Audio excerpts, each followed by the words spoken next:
Avez-vous déjà murmuré des mots d'amour sur la tombe d'un être cher, convaincu que ces phrases apportaient la paix, mais qu'aux yeux du ciel, elles pouvaient devenir des chaînes invisibles? La mort, si douloureuse et mystérieuse, nous pousse à parler, à tenter d'apaiser le vide avec des phrases qui ressemblent à du réconfort.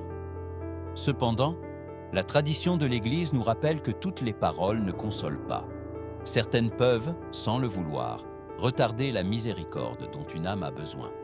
Sainte Phina, une jeune femme humble et profondément unie au Christ, l'a compris d'une manière silencieuse et bouleversante. Une nuit, sans feu ni bruit, une âme lui apparut près de son lit. Elle ne dit rien, elle ne demanda rien. Elle la regarda seulement avec une douleur qui transperçait le silence. Dans son journal, elle écrivit « Une âme est venue à moi. Elle se tenait là, à mes côtés, les yeux pleins de tristesse. J'ai tout de suite compris qu'elle venait du purgatoire. » Cette vision simple, presque imperceptible, changea à jamais sa manière de prier pour les défunts. Ce n'était pas une âme qui avait besoin de louanges ou de souvenirs sentimentaux. Elle ne cherchait pas de belles phrases, mais la prière. Une prière qui soulage, qui purifie, qui ouvre le passage vers la lumière éternelle. À partir de ce jour, Phina comprit que la véritable charité envers les morts ne consiste pas à orner leur mémoire de mots doux, mais à intercéder avec foi et sacrifice. L'Écriture le confirme. La vie et la mort sont au pouvoir de la langue. Proverbe 18, 21. Ce que nous disons a du poids sur terre et un écho au ciel. Et si nos paroles naissent du désespoir ou de la vanité, elles peuvent lier au lieu de libérer. En revanche, lorsqu'elles jaillissent de la foi, elles deviennent une offrande qui ouvre les portes de la miséricorde. Aujourd'hui, en commençant ce chemin, nous contemplerons 6 phrases que nous ne devrions jamais adresser à une âme défunte. 6 erreurs qui semblent apporter du réconfort, mais qui, en réalité, peuvent retarder la grâce de Dieu. En les parcourant une par une, nous découvrirons que ce dont nos êtres chers ont le plus besoin, ce ne sont pas nos suppositions, mais notre prière confiante. Et dans cette découverte réside l'espérance, que chacun de nous peut être un instrument de libération pour ceux qui attendent encore la lumière. Les mots ont un pouvoir que nous sous-estimons souvent. Ce ne sont pas seulement des sons qui disparaissent dans l'air. Ils peuvent blesser, ils peuvent guérir, ils peuvent ouvrir les portes du ciel ou les fermer. Saint Augustin enseignait que la parole est comme un sacrement, un signe visible d'une réalité invisible. Et saint Thomas d'Aquin affirmait que ce que nous prononçons avec les lèvres, si cela est uni au cœur et à la grâce, peut devenir un instrument de salut.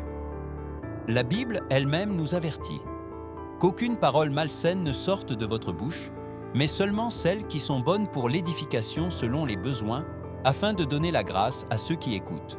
Éphésiens 4, 29. Si cela est vrai pour les vivants, combien plus pour ceux qui sont partis et qui attendent la purification. Chaque phrase adressée à un défunt a un écho spirituel. Elle peut l'élever vers la lumière ou le plonger davantage dans l'ombre de l'oubli. Sainte Phina l'a compris en sentant la présence silencieuse de cette âme souffrante. Le message n'était ni grandiose ni terrible. C'était un appel à la sainte prudence. Parfois, nous croyons qu'en prononçant des phrases émouvantes comme « repose en paix » ou « du ciel tu m'aides », nous offrons du réconfort. Mais, et si cette âme n'a pas encore atteint le ciel?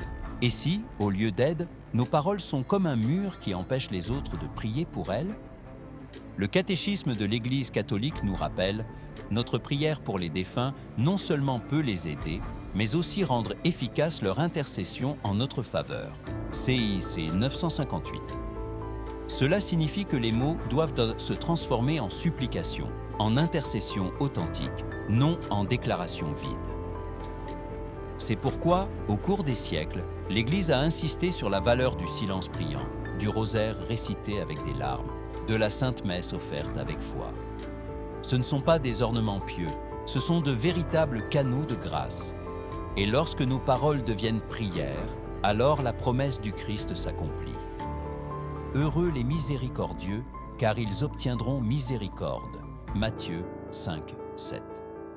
Fort de ce constat, nous pouvons maintenant nous pencher sur la première grande erreur que beaucoup d'entre nous ont commise, peut-être sans le savoir, devant la tombe d'un être cher.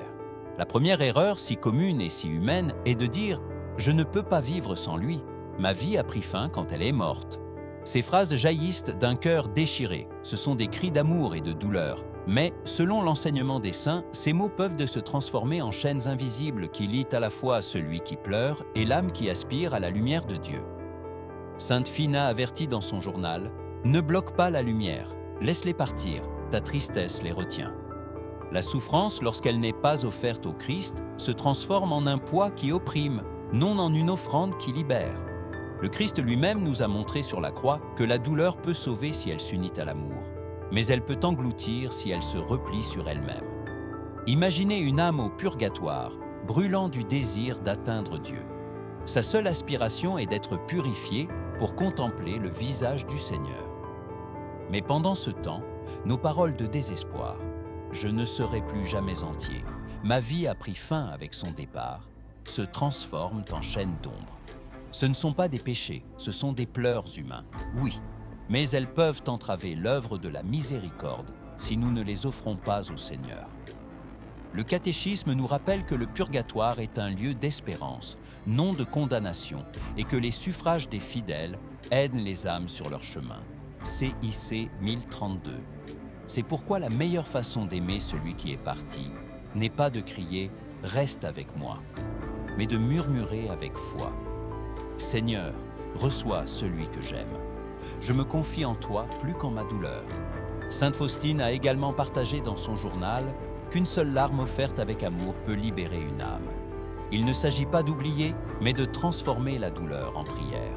Le véritable amour ne dit pas « ne pars pas », mais « je te retrouverai en Dieu ». Ainsi, la prochaine fois que l'absence deviendra insupportable, souviens-toi, la douleur exprimée dans la foi devient un pont, non une chaîne. Et un jour, ce pont te mènera à retrouver l'âme qui te manque tant. La deuxième erreur, si répandue même parmi les croyants, est de dire « Si ma mère est au ciel, elle me trouvera ce travail » ou « Si mon grand-père est avec Dieu, je sais qu'il m'aidera à réussir cet examen ». Cela semble innocent, voire pieux.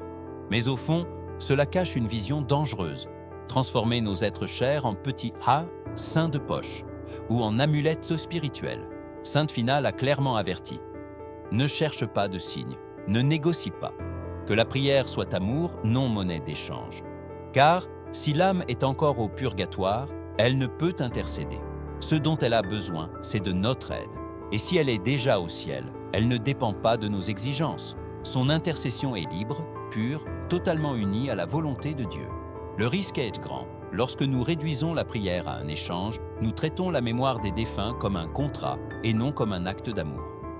Le catéchisme enseigne que les saints intercèdent pour nous, CIC 956, mais il ne dit jamais que nous pouvons les utiliser à volonté. Seul Dieu décide, dans sa sagesse, quand et comment il permet cette aide. Plus encore, de nombreux croyants, en cas de besoin, abandonnent la prière à Dieu pour s'adresser uniquement à un être cher décédé, comme s'il était plus facile de convaincre le grand-père que le Seigneur de l'univers. Ce n'est pas de la foi, c'est de la superstition déguisée en dévotion. Saint Jean Bosco rappelait souvent à ses garçons que toute vraie prière doit d'abord s'élever vers Dieu, et que les saints, s'ils intercèdent, le font en harmonie avec lui. Ainsi en est-il de nos êtres chers. S'ils jouissent déjà de la gloire, ils nous aident depuis la présence du Père, mais jamais en échange de promesses, ni comme garantie de faveurs immédiates. La prière correcte ne dit pas « Fais ceci pour moi ».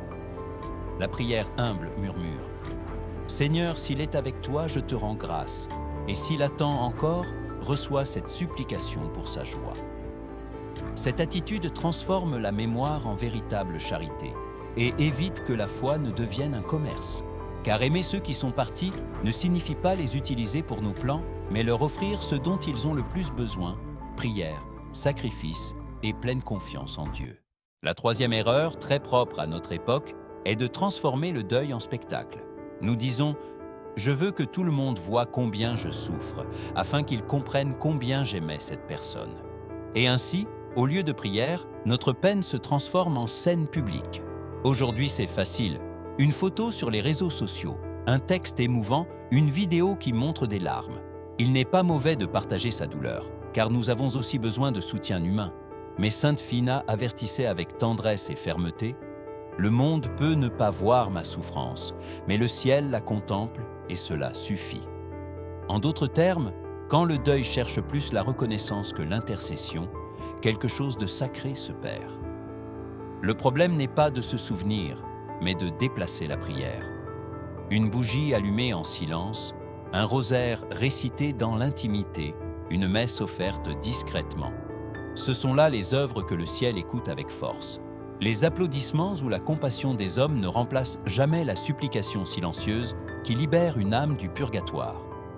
Sainte Faustine, dans son journal, a écrit que « une larme versée devant Dieu a plus de pouvoir que 1000 mots écrits pour le monde ». Et la tradition de l'Église le confirme. Le véritable deuil est prière, non exhibition. Jésus lui-même nous a enseigné: quand tu pries, entre dans ta chambre, ferme ta porte et prie ton Père qui est dans le secret. Et ton Père qui voit dans le secret te le rendra. Matthieu 6, 6. Cela ne signifie pas que nous devions cacher toute douleur. Le deuil partagé peut guérir, mais le centre ne peut pas être le moi, mais le toi, l'âme, qui a besoin d'aide. La question n'est pas « me verront-ils souffrir assez ?» mais « est-ce que je prie assez ?» L'âme que nous aimons ne compte pas nos publications ni ne mesure nos larmes en public. La seule chose qu'elle attend, ce sont des actes d'intercession qui traversent le silence et atteignent l'autel du ciel.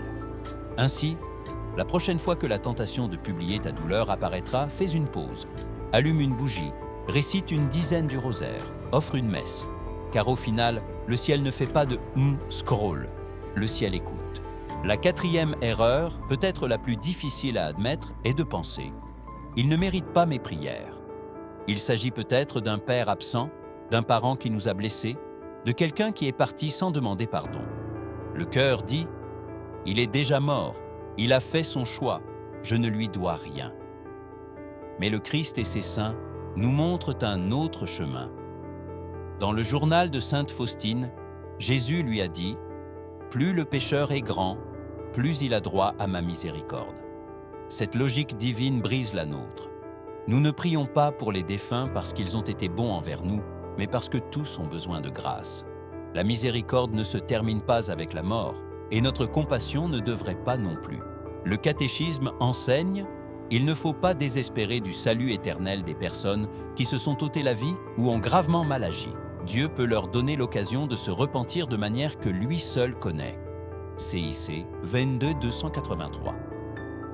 Si l'Église nous invite à prier même pour des cas extrêmes, comment pourrions-nous refuser une prière à celui qui nous a fait du mal?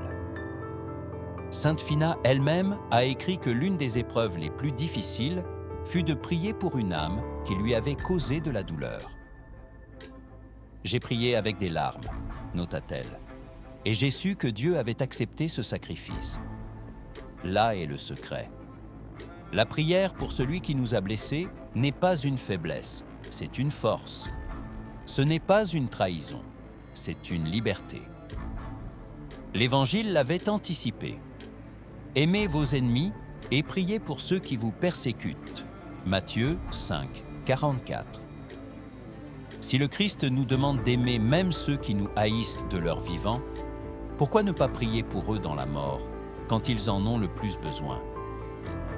Peut-être cette personne n'a-t-elle jamais demandé pardon. Peut-être n'a-t-elle jamais refermé la blessure. Mais dans l'éternité, son âme peut crier « J'ai seulement besoin d'une prière, même si elle vient de celui que j'ai le plus blessé. » Et cette supplication ne peut être entendue qu'à travers toi. Dire « Seigneur, je ne comprends pas tout ce qui s'est passé, mais s'il a encore besoin de ta grâce, accorde-la par mon intermédiaire », est un acte d'amour qui vainc la rancune. Peut-être qu'un jour, au ciel, cette même âme te regardera avec des larmes et de la gratitude, parce que ton pardon a été le pont qui l'a mené à la lumière. La cinquième erreur est de penser « Il est trop tard, mes prières ne servent plus à rien ». Peut-être cette personne est-elle décédée il y a 10, 20 ou même 50 ans. Et en notre fort intérieur, le doute surgit. Si elle avait besoin d'aide, c'est déjà trop tard. Mais pour Dieu, il n'est jamais trop tard, car il n'est pas soumis au temps. Sainte Phina comprit cette vérité d'une manière étonnante. Dieu voit chaque instant en même temps. Il reçoit les prières non seulement pour ce qui est, mais aussi pour ce qui fut. Cela signifie que la supplication que tu prononces aujourd'hui peut être appliquée par le Seigneur au moment de la mort de quelqu'un, même si cette mort a eu lieu il y a des décennies. Ce n'est pas de la magie, c'est de la miséricorde. Le catéchisme nous rappelle que Dieu est éternel, qu'il vit en dehors de nos horloges et de nos calendriers. Pour lui, hier, aujourd'hui et demain sont un unique présent. Ainsi, ta prière de ce soir peut devenir lumière à l'instant où une âme se trouvait devant le jugement divin. Sainte Faustine écrivit que lorsque quelqu'un prie pour les mourants, le Christ lui-même se rend présent à ce chevet, non comme un juge sévère, mais comme un sauveur miséricordieux. Te rends-tu compte de ce que cela signifie? Qu'il n'est jamais inutile de prier pour un défunt, même si tous l'ont oublié. Un rosaire murmuré aujourd'hui peut être la clé qui libère une âme des dernières flammes du purgatoire. Une messe offerte en silence peut être l'étreinte que quelqu'un a attendue pendant des années. Saint Pio de Pietrelcina disait souvent que Dieu place nos prières là où elles sont le plus nécessaires, même en remontant le temps. Et ainsi, quand tu arriveras au ciel, peut-être une âme inconnue te sourira et dira « C'est ta prière tardive qui m'a ouvert les portes ». C'est pourquoi, ne laisse jamais le temps passer réduire au silence ta miséricorde. Nomme à voix basse ce défunt qui vient de te revenir en mémoire. Offre-lui un Notre Père, un Je vous salue Marie, une messe. Car pour Dieu, ce qui nous semble tard, pour lui arrive toujours juste à temps. La sixième et dernière erreur, peut-être la plus dangereuse de toutes, est de dire avec certitude « Il est déjà au ciel, repose en paix ». Nous le disons lors des funérailles, nous le répétons dans les conversations, nous l'écrivons sur les couronnes et les épitaphes. Cela sonne pieux, cela semble être un acte de foi. Mais si cela est prononcé trop tôt, cela peut causer un immense dommage, le silence des prières. Sainte Phina a raconté dans son journal qu'une âme lui était apparue, implorant, non par des mots, mais par son regard. Elle était oubliée parce que tous croyaient qu'elle jouissait déjà de la gloire. Personne ne priait plus pour elle. Et là, Phina comprit que cette supposition, bien que née de l'amour, peut se transformer en une seconde mort, celle de l'oubli spirituel. Le catéchisme insiste, « Seul Dieu connaît le destin éternel de chaque âme ». CIC 1022. Nous pouvons espérer, faire confiance à sa miséricorde, mais nous ne pouvons pas le tenir pour acquis. Lorsque nous affirmons avec une certitude humaine que quelqu'un n'a plus besoin d'aide, nous fermons la porte à la supplication qui lui est peut-être nécessaire à ce moment de purification. L'Église nous invite à garder l'espérance sans abandonner l'intercession. Saint Augustin disait que personne ne se lasse de prier pour les morts, car leur aide ne connaît pas de frontières. Et saint Thomas d'Aquin confirmait que toute prière offerte avec charité pour les défunts leur parvient comme un soulagement, toujours. Le véritable amour ne suppose pas, ne se repose pas avant l'heure. L'amour persévère. C'est pourquoi, au lieu de dire « il est déjà au ciel », mieux vaut murmurer « Seigneur, s'il est encore en chemin vers toi, reçois cette prière comme un don pour son voyage. » Telle est l'attitude de la foi, une espérance qui n'abandonne pas, une confiance qui ne néglige rien. Car le purgatoire n'est pas une condamnation, mais une miséricorde. Et chaque Ave Maria, chaque messe, chaque sacrifice offert peut être la brise qui accélère le passage d'une âme vers la lumière. Peut-être qu'en ce moment même, quelqu'un que tu aimes attend ta prière. Ne te tais pas. Ta voix peut être la clé qui le libère. Maintenant, après avoir parcouru ces 6 erreurs, nous comprenons quelque chose d'essentiel.